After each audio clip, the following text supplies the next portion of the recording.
Biasanya kita dengar soal Kementerian Agama itu pas awal bulan puasa atau pas mau lebaran ya.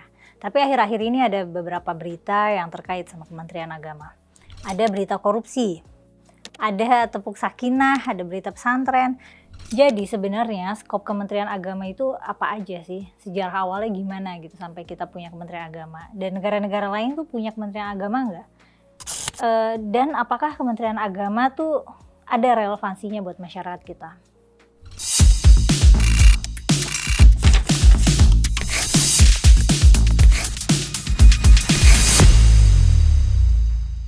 Kementerian Agama berdiri tahun 1946 setelah kita merdeka. Jadi ceritanya nih pada sidang kedua BPUPKI, Muhammad Yamin pernah mengusulkan pembentukan Kementerian Agama untuk nyamain institusi keagamaan buatan Belanda yang dipakai untuk mengawasi pemeluk agama Islam. Karena waktu itu udah terbentuk juga organisasi Islam seperti NU dan Muhammadiyah. Tapi usulan ini enggak lolos karena sidang waktu itu lebih mengutamakan perumusan undang-undang dan bentuk negara.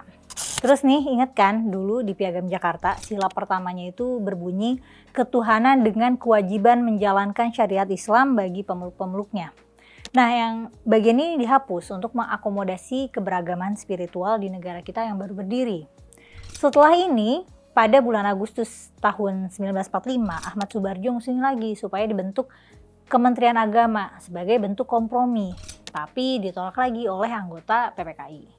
Nah, setelah sidang PPKI ada yang namanya KNIP yang jadi cikal bakal DPR kita sekarang. Jadi gampangnya ya mereka parlemen ketika Indonesia baru saja merdeka. Nah, pengusulan dibentuknya Kementerian Agama muncul lagi dalam sidang KNIP ini. Tapi kali ini lolos karena waktu itu ada salah satu partai Islam besar yaitu Masyumi yang mendorong kepentingan ini. Akhirnya pada tahun berikutnya, tahun 1946, Presiden mengeluarkan keputusan tentang pembentukan Kementerian Agama. Tapi ya kalau dilihat dari sejarahnya, fungsi awal Kementerian Agama itu memang nggak benar-benar jelas gitu. Maksudnya ini tuh buat apa gitu. Kementerian Agama lahir dari tarik ulur politik, bukan dari perencanaan kelembagaan yang matang.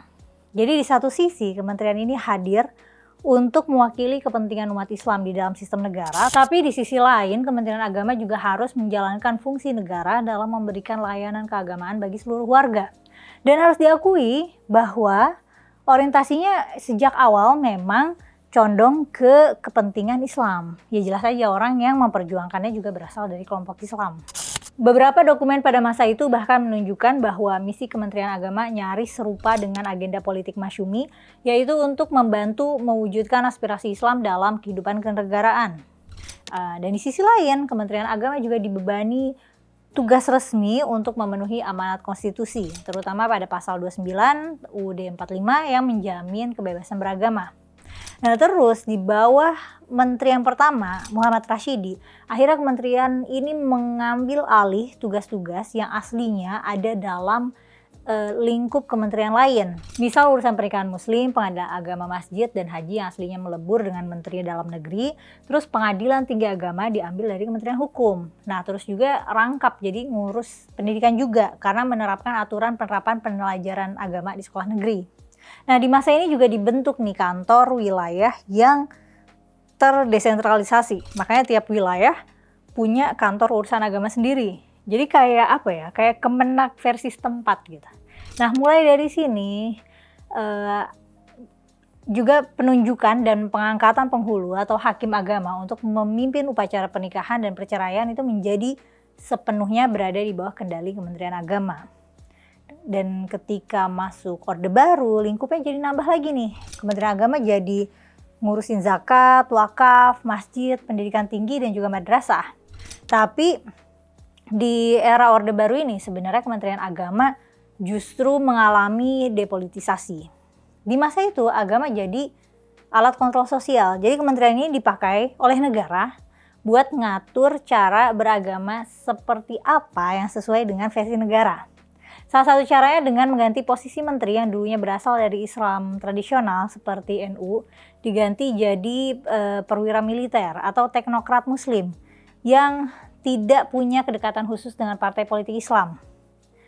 Ya, gunanya untuk menghindari munculnya kekuatan politik yang dapat mengganggu kestabilan rezim saat itu.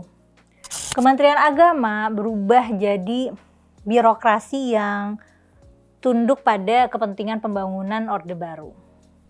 Tahun 75 MUI juga didirikan dengan dukungan pemerintah lewat Kementerian Agama. Jadi awalnya tuh lembaga ini berdiri untuk menyikapi kasus Ahmadiyah yang dianggap aliran sesat. Karena saat itu kan ada upaya penyeragaman ideologi sesuai keinginan pemerintah ya. Mereka dibutuhkan untuk mengeluarkan fatwa untuk melarang keberadaan kelompok tersebut. Nah, masuk era reformasi, kontrol negara terhadap agama mulai berkurang ya. Tapi perannya bisa dibilang justru makin kuat karena anggaran nambah terus. Tahun 2025, anggaran disetujui DPR sebesar sekitar 79 triliun sebelum akhirnya direvisi menjadi sejumlah 66 triliun. Jumlah itu menempatkan Kementerian Agama di peringkat ke-7 kementerian dengan anggaran terbesar. Bahkan pernah menempati posisi 3 besar di tahun-tahun sebelumnya.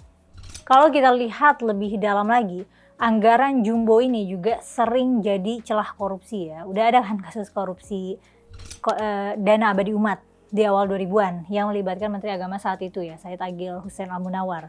Ada lagi korupsi pengadaan Al-Quran dan laboratorium madrasah tahun 2011 yang menyeret pejabat Kemenak dan anggota DPR. Lalu ada juga kasus jual beli jabatan yang menyeret Ketua Partai Persatuan Pembangunan Roma Hurmuzi. Nah, terus yang masih hangat nih, korupsi kuota haji yang melibatkan ex-Menteri Agama Yakut Khalil. Jadi gimana nih? Kementerian yang awalnya diklaim menjadi basis moral dan identitas negara yang baru merdeka justru tumbuh menjadi ladang korupsi dan penyalahgunaan wewenang. Tapi di negara lain tuh ada nggak sih Kementerian Agama? Jadi selain di Indonesia, negara-negara seperti Bangladesh, Tunisia, Turki, Myanmar, Brunei, Maroko, Oman, Qatar, Saudi Arabia, dan Pakistan itu juga punya Kementerian Agama. Tapi ada yang namanya juga jadi satu gitu dengan Kementerian Budaya gitu. Jadi Kementerian Budaya dan Agama. Nah, rata-rata sih emang negara mayoritas muslim ya yang punya Kementerian Agama sendiri. Dan kebanyakannya pun tujuannya untuk ngurusin urusan umat Islam seperti haji, wakaf, dan lain sebagainya. Nah, perhatian untuk umat agama lain juga jadi perhatiannya Kementerian Agama, tapi biasanya porsinya lebih kecil. Di Bangladesh itu ada yang namanya Islamic Foundation. Jadi Islamic Foundation ini adalah organisasi di bawah Kementerian Agama yang tujuannya untuk menyebarkan nilai-nilai Islam dan membangun masyarakat berdasarkan prinsip persaudaraan, keadilan, dan toleransi. Nah, aktivitasnya juga beragam ya, mulai dari riset, penerbitan ensiklopedi Islam, pelatihan imam, pelatihan mubalik, manajemen zakat, sampai pendidikan berbasis masjid gitu, dan proyek literasi masyarakat. Nah, lembaga ini mengelola lebih dari 18.000 perpustakaan masjid, memberikan pelatihan kewirausahaan dan kesejahteraan bagi kelompok miskin, serta aktif dalam dakwah sosial seperti program kesehatan, pemberdayaan perempuan, dan pelatihan vokasional. Nah, untuk agama lain, Kementerian Agama Bangladesh punya program bantuan keuangan untuk urusan-urusan agama Hindu, Buddha, Kristen, misalnya kayak perayaan hari besar, renovasi tempat ibadah, pelatihan pendidikan, dan juga bansos. Tapi nggak sampai membentuk kelembagaan besar kayak Islamic Foundation gitu. Nah, di Tunisia itu misalnya ya, kementerian di sana itu fokusnya soal haji dan umroh. Mereka juga fokus ke pendidikan Quran dan juga pembangunan masjid. Ya, meskipun nggak ada program khusus umat agama lain yang terpublikasi dengan jelas, Tunisia itu sebenarnya negara yang secara konstitusional menjamin kebebasan beragama. Bahkan mereka sampai nggak boleh mendirikan partai politik yang berbasis agama ya, karena mungkin rawan politisasi agama. Kita mungkin lebih miripnya sama Turki ya, kita lebih sekuler tapi sama-sama berlandaskan ketuhanan. Akan tetapi di Turki nggak ada Kementerian Agama khusus. Adanya lembaga bernama Diyanet yang juga fungsinya mengawasi dan membentuk praktek Islam yang sesuai dengan nilai negara. Nah, Diyanet ini ngelola masjid, ngelola sekolah Imam Khatib, dan juga perguruan tinggi Islam, dan juga fakultas teologi. Jadi skopnya nggak seluas Kementerian Agama yang ada di Indonesia. Dan konteks kehadirannya pun beda. Diyanet di Turki itu muncul karena adanya semangat sekularisme setelah pemberhentian hukum syariah. Sementara di Indonesia, justru Kementerian Agama itu lahir karena adanya kompromi-kompromi politik yang dibungkus lewat klaim menegaskan nilai-nilai religius sebagai identitas nasional. Jadi kalau kita lihat perbandingan-perbandingan ini, Dimanapun itu institusi agama selalu punya alasan untuk melayani umat, tapi yang nggak dipungkiri juga kalau institusi kayak gini tuh ya jadi instrumen politik dan melindungi kepentingan penguasa. Dan di Indonesia maupun di contoh-contoh negara yang kita bahas, kementerian ini cenderung mereproduksi dominasi Islam dalam wajah negara yang katanya plural. Dan sekarang juga muncul wacana baru untuk pembentukan Kementerian Haji dan Umroh. Alasannya supaya pengelolaan haji lebih fokus dan profesional. Tapi pertanyaannya, apakah bikin kementerian baru benar-benar akan menyelesaikan masalah? Atau justru menambah tumpukan birokrasi dan membuka pos anggaran baru dan membuka ruang patronage atau bagi-bagi jatah politik? Nah, Kementerian Haji dan Umroh ini kan rencananya menyusun struktur lembaga di pusat dan kemudian membentuk kantor perwakilan di tiap provinsi dan kabupaten kota. Kalau kata penasihat khusus Presiden bidang haji, beliau bilang katanya ini demi efisiensi dan transparansi kerja. Tapi kalau masalahnya begitu, kenapa nggak memperkuat lembaga pengawasan dan akuntabilitas dalam Kementerian Agama yang udah ada gitu? Selama akar persoalan berupa manajemen yang rawan korupsi itu nggak disentuh, nggak diperbaiki, ya membentuk kementerian baru sama aja kayak gali lubang tutup lubang, seolah-olah kalau makin banyak lembaga yang pakai nama agama maka ya makin beragama gitu, makin religius. Padahal yang sebenarnya terjadi adalah makin tajamnya birokratisasi dan proyek-proyek agama.